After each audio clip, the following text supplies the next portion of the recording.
Bidang Urusan Agama Islam dan Pembinaan Syariah Kantor Wilayah Kementerian Agama Provinsi Aceh melakukan pengukuran arah kiblat untuk tempat pemakaman umum Kampung Jelingke, Banda Aceh pada hari Kamis tanggal 10 November 2016.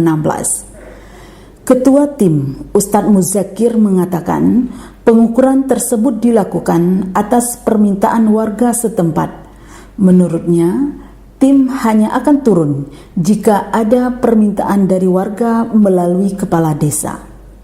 Al-Firdaus Putra, anggota tim pengukur arah kiblat TPU Jelingke mengatakan posisi lintang 5 derajat 34 menit 52,8 detik dan bujur 95 derajat 20 menit 46,4 detik dengan posisi kiblat 292 derajat 8 menit 31,51 detik. Kecik dan beberapa tokoh kampung juga hadir mendampingi tim saat pengukuran kiblat di TPU Jelingke.